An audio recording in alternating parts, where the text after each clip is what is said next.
You got good morals. What's good morals? You know what good morals is, bruv. It means you always be there for your family and for your brothers. And you never let them down. In this season of Top Boy, many of the characters are walking tightropes, both outside and at home. While some appear calm on the surface, internally they are at war, living lives of quiet desperation. They are wrestling with their own sense of morality in a lifestyle and a wider society where empathy can cost, and even kill. Amid these tensions and their long, intense days, they try to find their way through. My name is Anafiok Neef Ekpedum, and in this video, we'll be exploring right and wrong in Top Boy.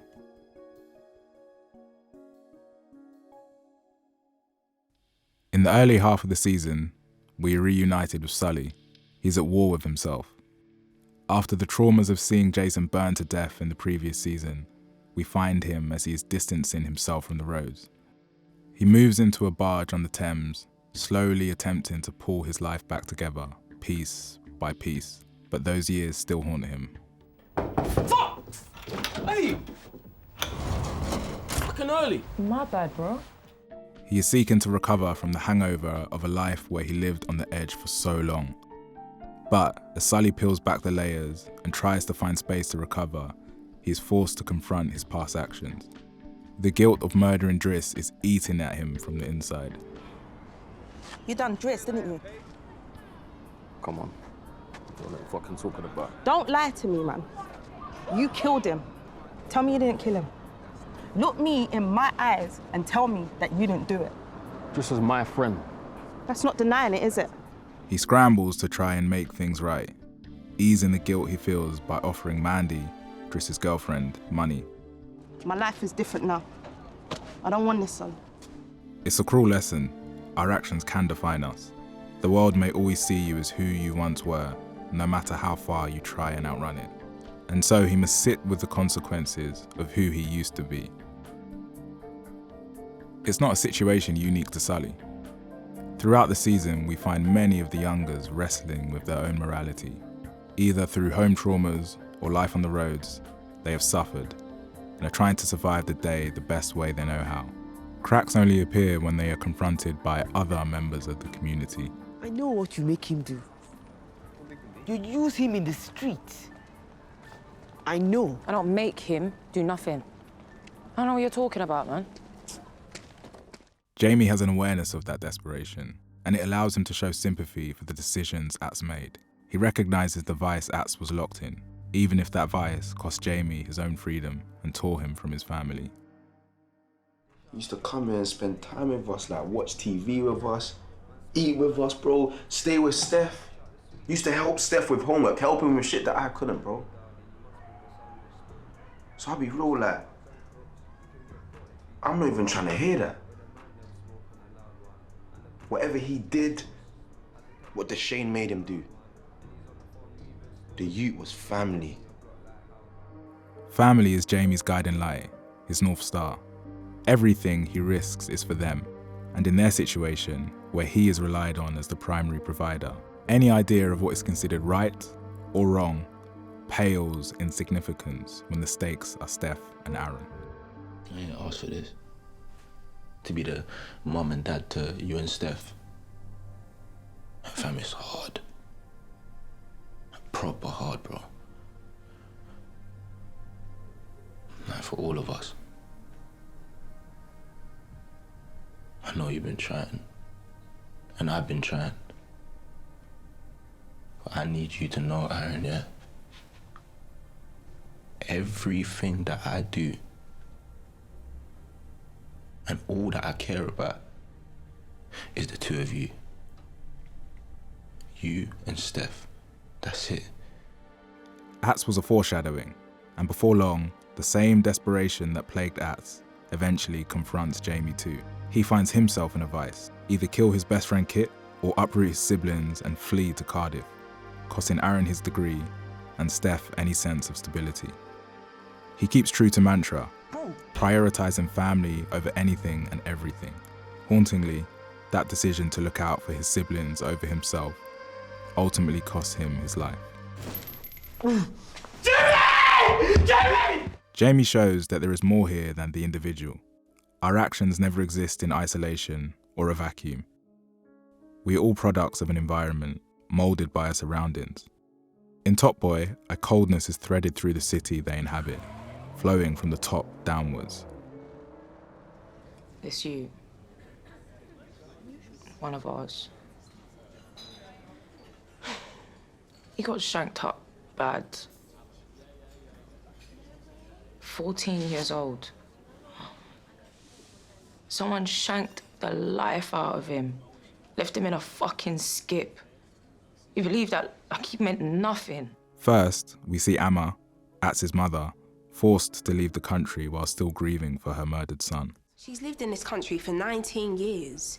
She's worked legally right up until you people stopped her. She's paid her taxes, she has rights. This woman has just lost her one and only son to a devastating knife crime. Are you aware of that? Is that in your file? Can't you see this is wrong? Elsewhere, Summer House is undergoing massive change. East London is rapidly gentrifying. The tower blocks are coming down and the residents are being moved out. The looming forces of the council and the private developers are squeezing out the local community, tearing families from their homes. Residents are rehoused in far-flung places like Bolton and Croydon, and in an attempt to seize the remaining properties, the developers make life hell for the remaining residents. The developers treat them as mere afterthoughts, minor obstructions to the fruitful land that they have been living on for decades. Basic needs and any care for human decency is stripped away as the developers ruthlessly pursue the valuable land that sits under Summer House. I can't believe they're making you guys still go. Do they know about your mum's treatment? They know. Just don't give a shit. Nobody is more a product of their environment than Deshane. He's grown up in Summer House and has seen powerful institutions wielding the fate of a community in their hands, reaching out and grabbing for whatever they wish. And so he does the same, deciding to go for what he wants by any means. Rather than trying to play fair in an unfair world, he adopts their same behaviours. His decision to link up with the developers ultimately sees his relationship with his mum come to a crisis point. Want me to be honest? I sell drugs. Because people want to get high. Everyone does it. And all of them politicians you watch on the news, they all get high, you know? And that's life. That's how it goes. I mean, even the Prime Minister was on TV talking about how someone gave him drugs. Why ain't he in jail? That man has no morals. Don't try and use him to justify what you do. I know you're using the money you've made to tear down this community. Empathy and compassion are a tightrope, and for a man like Sully, still half in and half out, we are shown that love and understanding can be dangerous. Look, what it is, Delphine, is where I've been, people ain't really that nice to you. When his niece Pebbles gets in trouble with the group from Peckham, he feels himself slowly being drawn back in. The man ain't gonna give a fuck. I know, I've been them. They're just gonna want their shit back. He starts to lose who he was becoming, filtering back into old ways. In confrontations, he tries to show reason and a level of empathy, a new man in a world that hasn't changed. First with Rashawn. Fuck you doing, Pebbles, now you took something from her that weren't hers to give, but the people it belongs to, they're fucking serious. And she might not have told, look at me. She might not have told you that, because she's fucking sideways, I know. But I'm here being nice.